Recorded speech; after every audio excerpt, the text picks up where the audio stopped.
Le jugement pour mieux te voir. C'est le titre de l'épisode 7 qui fait suite à l'entretien avec Gwen Clapp et au poème guérisseur Quand le juge ment. Bienvenue dans Lâche-toi la grappe, le podcast qui t'aide à décompresser et à savourer la vie en toute simplicité.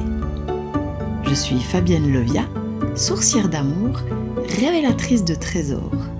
Je t'accompagne à la rencontre de l'être unique et merveilleux que tu es. Mon grand kiff, l'effet miroir.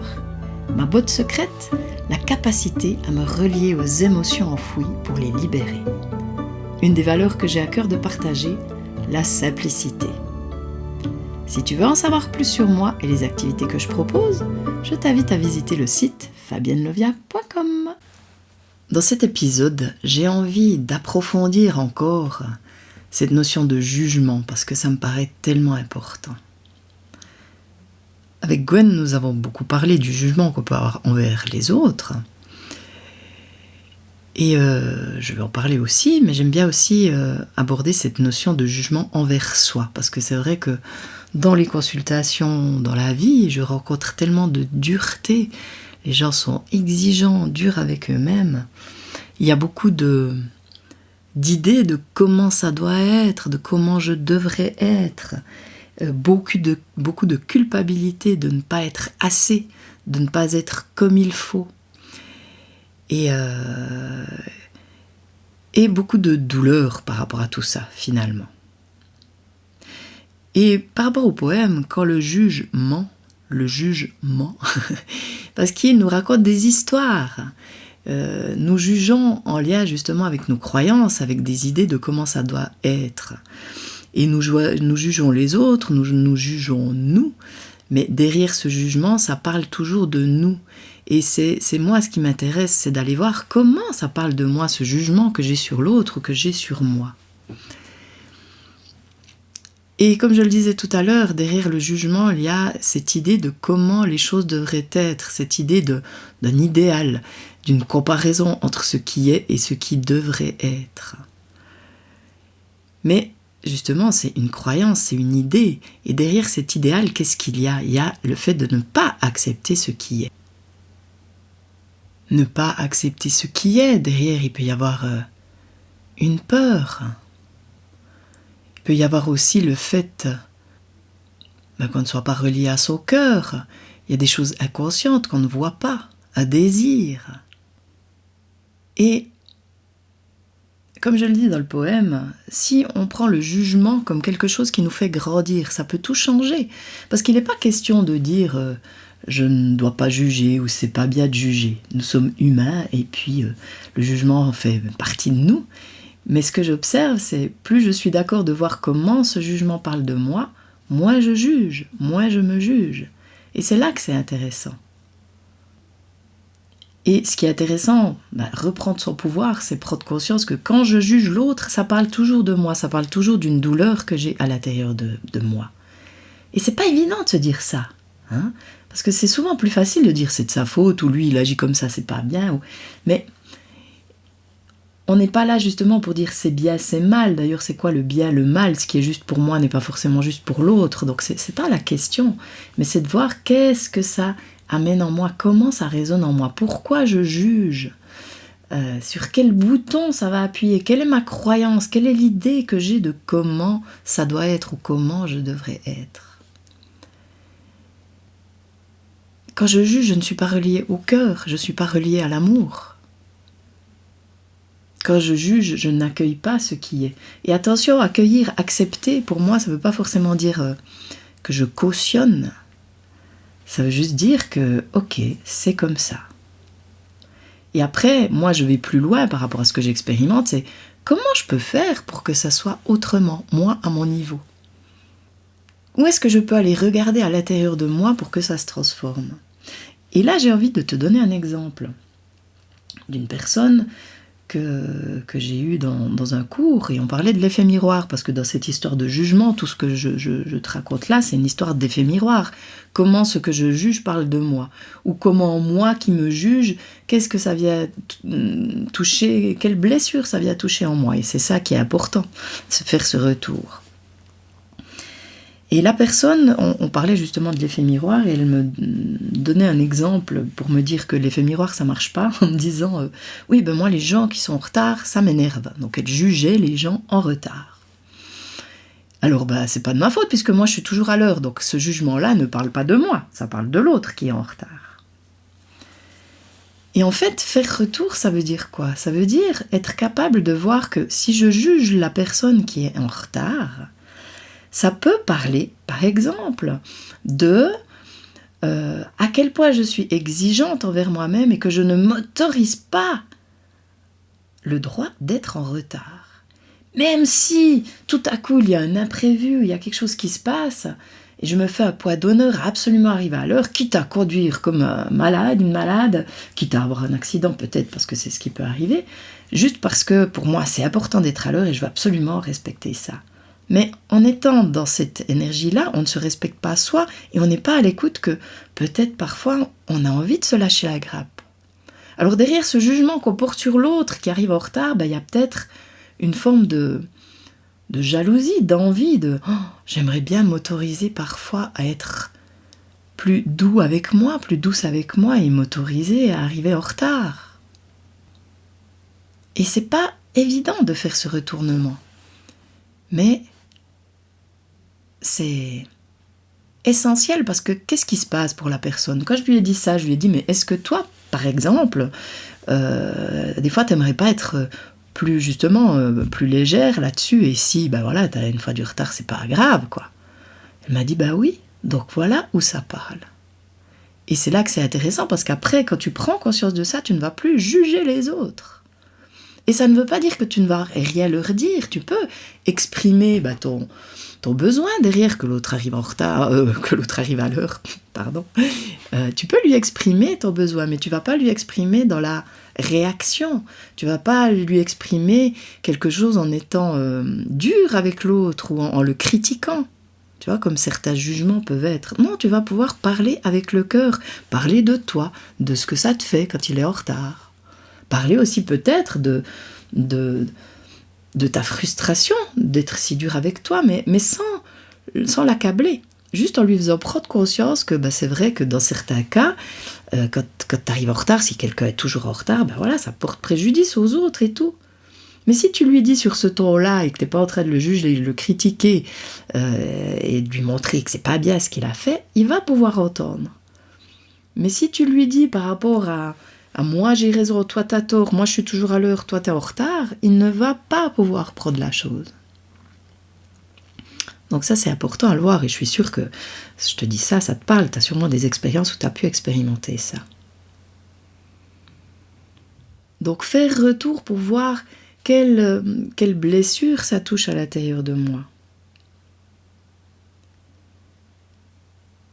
Et parfois, ça va toucher des choses, il faut un petit peu prendre des détours. J'ai un autre exemple d'une personne qui ne supportait pas les personnes qui se plaignaient, qui jugeait ces personnes, ouais, mais elles se plaignent, c'est quand même pas normal, et qui avait un « moi je me plains pas, moi je me plains jamais ». Et donc, de nouveau, je vois pas comment ça parle de moi, cette histoire-là. Et en fait, qu'est-ce qu'on a mis à jour ? On a mis à jour que quand elle était petite, sa mère se plaignait tout le temps. Donc, quelqu'un qui se plaint devant elle, ça la ramène toujours à ce qu'elle a subi quand elle était enfant. Et plus on va justement voir ça, et plus on va se prendre dans les bras par rapport à ça, consoler cette partie en elle qui n'a pas grandi, parce que c'est une souffrance, les blessures émotionnelles qu'on a depuis l'enfance fait qu'il y a une partie de nous qui ne grandit pas. Mais quand on accueille ça, quand on se prend dans les bras, on peut libérer, et la personne ne va plus juger ces personnes qui se plaignent. Comme l'autre ne va plus juger les personnes qui arrivent en retard. Par contre, elle va pouvoir faire le lien avec ce qu'elle a vécu, et puis elle va pouvoir mieux les comprendre et peut-être les aider même, parce que c'est aussi ça, quand on comprend quelque chose, quand on libère quelque chose, on peut aider les autres. Donc je trouve vraiment important d'être conscient de ça. Utiliser le jugement pour soi, pour voir où ça nous parle, où on se ment à soi-même. Où on se ment à soi-même. Dernièrement, j'ai eu une cliente très exigeante envers elle, ce qui fait qu'elle est aussi très exigeante envers les autres, forcément. Et quand je lui dis ça, qu'elle est parfaite, elle me dit « Ah ben non, je suis loin d'être parfaite ». Ben oui, parce qu'elle met la barre tellement haut qu'elle n'est jamais à la hauteur de ses exigences. Et elle se juge de ne pas être assez. Je ne suis pas assez, je ne suis pas assez bien, je ne mérite pas. Et derrière, qu'est-ce qu'il y a? Ben oui, il y a des blessures. Il y a eu peut-être une blessure d'abandon, de rejet, je ne suis pas assez bien, donc je dois en faire 3 fois plus. Mais ça nous amène à quoi? Ça nous amène à aller voir à quel point elle ne s'aime pas. Et quand elle juge l'autre qui doit être parfait, il y a une peur derrière. Et s'il n'est pas assez parfait, ça va pas aller. Moi, j'ai besoin d'être avec quelqu'un de parfait aussi pour me sentir en sécurité, puisque moi, je ne suis pas assez bien. Ça peut, c'est un exemple. Mais surtout, ça va l'amener à aller œuvrer pour mieux s'aimer. Et c'est souvent quelque chose de difficile à faire. Quand je propose ça, quand je dis en fait c'est tout simple, tout part de l'amour de soi, on me regarde des fois avec des yeux. Mais non, c'est de sa faute à lui si je suis pas bien. C'est parce qu'il fait pas ça bien. Tout part de soi, à quel point je m'aime. Derrière les jugements que je porte sur moi, il y a une non-acceptation de qui je suis dans le moment présent, avec mes facettes, avec mes difficultés, parce que je suis un être en évolution, et il y a des choses, oui, aujourd'hui, j'y arrive pas encore, et c'est ok. Et l'acceptation, ça veut pas dire que je vais rester avec ça, que ok, j'accepte, je fais rien, non. Accepter, accueillir ça, c'est pouvoir justement se donner les moyens de faire autrement. Par rapport à l'amour de soi, par exemple, à la personne qui est venue me voir, qui ne voit pas du tout l'être unique et merveilleux qu'elle est, puisqu'elle n'est pas assez bien, elle ne fait pas assez, c'est déjà, par exemple, de se dire tous les jours une phrase inspirante. Par exemple, je choisis d'irradier la joie, l'amour et la lumière que je suis. Ça, c'est une phrase que je me suis dit pendant un moment. Pour commencer à y croire, pour arrêter de voir ce qui ne va pas. Que ce qui ne va pas, c'est bien de tout voir, être honnête, et puisque ce qui ne va pas, c'est aussi un peu relatif, quoi. Et plus je m'accueille dans ce que je suis dans le moment, plus je peux transformer, mais sans mettre la barre trop haut, en étant aussi conscient de mes limites, parce que oui, on a des limites, on n'est pas tous pareils, il y a des choses qu'on arrive à faire, d'autres c'est plus difficile, mais accueillons ces limites, acceptons, et ça ne veut pas dire qu'on ne peut pas les dépasser, mais ce que j'observe, c'est plus on lutte contre, plus c'est difficile, donc acceptons que ok, j'arrive pas encore, mais je vais mettre tout en œuvre pour y arriver. Et chaque jour, j'en fais un peu plus, ou chaque jour, je suis de plus en plus à l'écoute de moi. Chaque jour, je m'aime un peu plus. Parce que derrière tout ça, c'est je m'aime un peu plus, je m'estime un peu plus. Je me vois un peu plus. Et oser se regarder par rapport au jugement, donc aussi bien qu'on porte sur l'autre que l'on porte sur soi, c'est quelque chose qui nous rend de plus en plus libres, parce que ça nous permet de délier, d'aller accueillir ces blessures, de les laisser partir et d'être de plus en plus libre, parce que quand on est beaucoup dans le jugement, c'est qu'on a plein de croyances, plein d'idées sur les choses comme elles devraient être, et on n'est pas libre. Toutes ces croyances, c'est des conditionnements. Ces croyances nous limitent, ces idéaux nous empêchent de vivre pleinement ici maintenant, puisqu'on est toujours dans un idéal de quelque chose qui n'est pas l'idéal, voilà, quelque chose qui n'est pas forcément atteignable. Justement, ça dépend comment on le prend. Parce que si on a un idéal et que on ne veut pas absolument l'atteindre, mais qu'on l'a en tête, et c'est quelque chose à quoi on aspire, mais sans être dépendant, sans être obsédé, et sans juger ce qui est. Parce que voilà, on est des êtres humains aussi, ces idéaux, je pense qu'il y a aussi quelque chose de normal. Mais ne pas s'y attacher, ne pas en faire une vérité absolue. Parce que quand on est trop attaché justement aux choses, eh bien c'est là qu'on va dans le jugement, c'est là qu'on devient dogmatique, et c'est là qu'on n'est pas libre du tout. Donc se lâcher la grappe avec le jugement, c'est être conscient de tout ça. Et c'est se voir, et c'est accepter, ah oui, là, si je juge, c'est qu'il y a quelque chose en moi. Pour la personne, je ne peux pas faire grand-chose, par contre, en moi, je peux. Et si je vais regarder en moi et que je dénoue ce qu'il y a, ça va aussi aider l'autre. Voilà. Et je le redis, mais ça n'empêche pas de dire à l'autre, parce que accepter ce qui est, ça ne veut pas dire ne rien faire par rapport à ce qui est. Ça veut dire que parfois, peut-être que je peux dire les choses. Si je prends la personne dont la mère se plaignait, c'est clair qu'enfant, elle n'a pas pu faire grand-chose. Donc voilà. Et il y a eu plein d'autres facteurs qui ont fait que c'était douloureux pour elle. Mais adulte, elle peut, plutôt que de juger et de s'énerver et de rien dire, elle peut commencer à parler à l'autre, à l'aider à voir qu'est-ce qui pourrait changer dans sa vie. Parce que tout ça, ces mécanismes qu'on a, arriver en retard, se plaindre ou arriver toujours à l'heure, c'est souvent en lien avec des peurs inconscientes et c'est des mécanismes automatiques qui font qu'on agit toujours pareil. On est un petit peu des automates. Alors plus on a conscience de comment on agit, plus on peut justement s'adapter à la vie, plus on peut se libérer de tout ça, plus on peut se relier aux autres aussi, parce que ça c'est important. Donc moins on se sent seul, plus on se relie aux autres, moins on se sent seul. Donc ça devient utile, ça devient utile. Donc les jugements nous montrent notre souffrance intérieure. Ce sont des messages par rapport à des blessures non résolues. Et si on est d'accord d'écouter les messages, si on arrête de se culpabiliser par rapport au fait qu'on juge, si on arrête de se dire « faut pas que je juge », eh bien ça nous libère. Ça peut nous libérer, vraiment. Et ça nous relie au cœur.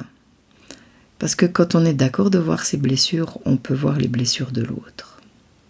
Je dis souvent, mon slogan c'est « Plus je m'aime, plus tu t'aimes, plus le monde s'aime ». Ce que j'expérimente, c'est plus je m'aime, moins je me juge, plus j'accepte mes facettes. Moins je juge l'autre, moins il se juge, donc plus il s'aime aussi. Et ça participe à quelque chose de plus grand. Et aimer, comme je dis, pour moi, c'est pas cautionner, c'est prendre avec, dans mon cœur, c'est comprendre avec le cœur, c'est voir la blessure de l'autre, qui peut faire écho à la mienne, si je suis d'accord de voir. Choisir l'amour, se choisir, ça commence par se choisir. C'est se voir, c'est arrêter de lutter contre des facettes de nous.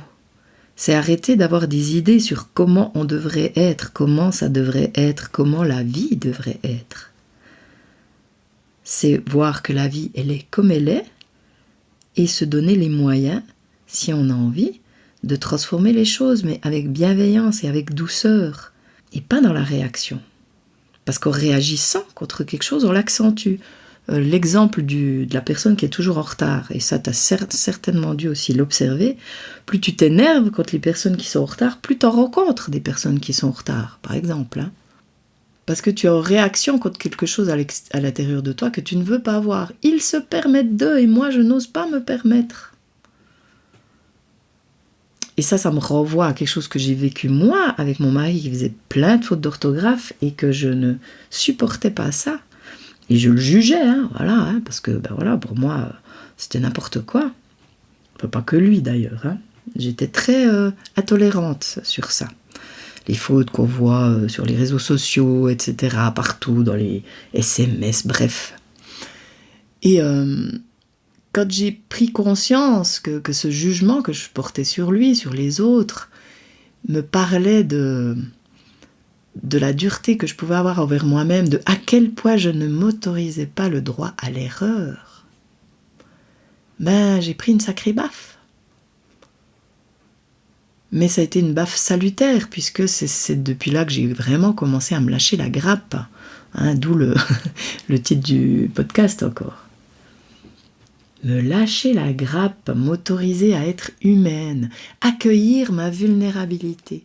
Parce que derrière tout ça, derrière ce jugement, tout ce que je te partage aujourd'hui, il y a la notion d'accueillir sa vulnérabilité, d'accueillir où c'est compliqué pour nous.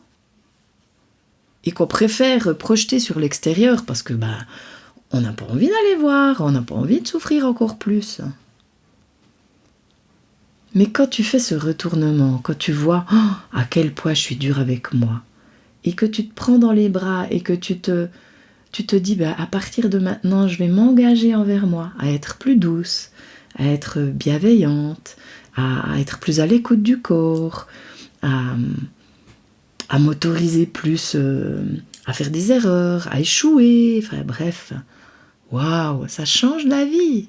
Il y a quelque chose qui se transforme, où tu te déposes, où tu es plus confiant par rapport à la vie. Où tu te sens plus en sécurité, plus libre. Tu n'as plus peur. Par rapport à la peur, au jugement par rapport aux personnes en retard, derrière justement il y a la peur. Si je ne suis pas parfaite, on ne va plus m'aimer, parce qu'on peut aller chercher bien loin après. Si je ne suis pas parfaite, on ne va plus m'aimer. Derrière la peur, c'est ça. J'existe pas si je ne suis pas parfaite. J'existe au travers de l'amour des autres. Voilà. Puisque moi-même, j'arrive pas à m'aimer assez. Puisque je m'oblige à être parfaite. C'est comme ça que je peux être aimée de l'autre. Mais derrière tout ça, on en revient toujours à l'amour de soi. Si je m'aime, j'ai pas peur que les autres ne m'aiment plus. Puisque la personne la plus importante, c'est moi. Donc, voilà. Voilà, ça peut aller très très loin. Donc je t'invite à réfléchir à tout ça, à ressentir, à voir comment ça résonne.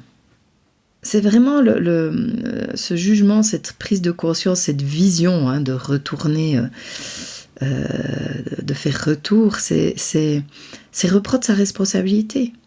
Être consciente que nos croyances créent notre réalité, oser aller voir les blessures, oser accueillir la vulnérabilité, tout ça c'est prendre notre responsabilité. Mais plus on prend notre responsabilité, plus on permet aux autres de le faire. Plus on assume qui on est, plus on s'assume dans toutes nos facettes, plus on permet à l'autre de le faire.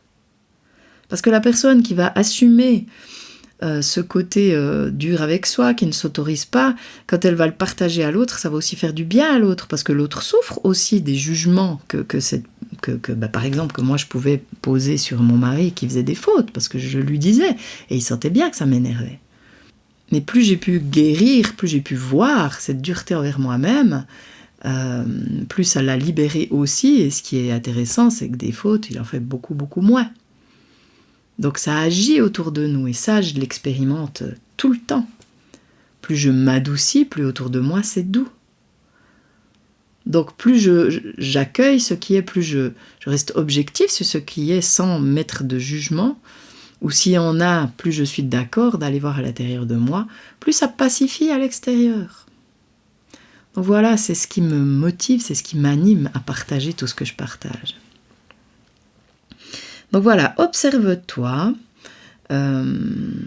pose-toi là-dessus, regarde comment ça résonne, regarde-toi juger les autres, toi-même, et essaye de chercher ce qu'il y a derrière. Essaye.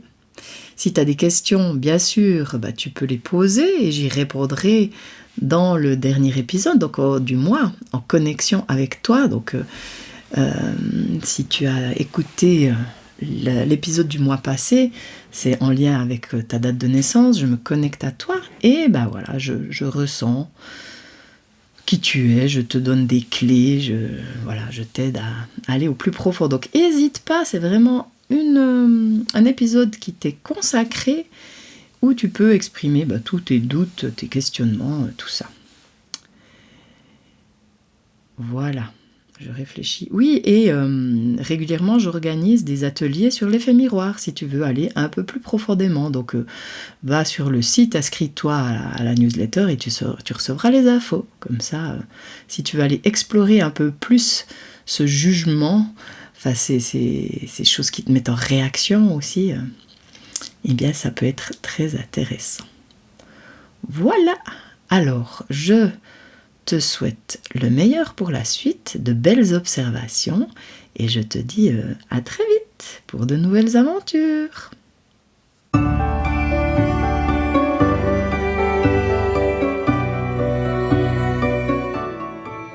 Tu apprécies le contenu que je partage? Tu penses que ça peut faire du bien à d'autres? N'hésite pas à donner un avis et des étoiles. Tu peux bien sûr également t'abonner sur l'une des différentes plateformes pour être informé des prochains épisodes. Enfin, si tu as une ou des questions en lien avec le thème du mois, merci de me les envoyer à l'adresse fabienne@fabiennelovia.com au plus tard le 4e lundi du mois. Tu voudras bien mettre Question Podcast comme sujet et m'indiquer ton prénom et ta date de naissance pour que je puisse me connecter au mieux à ton énergie. Je me réjouis de ces futurs moments de partage et je te dis à très vite pour de nouvelles aventures.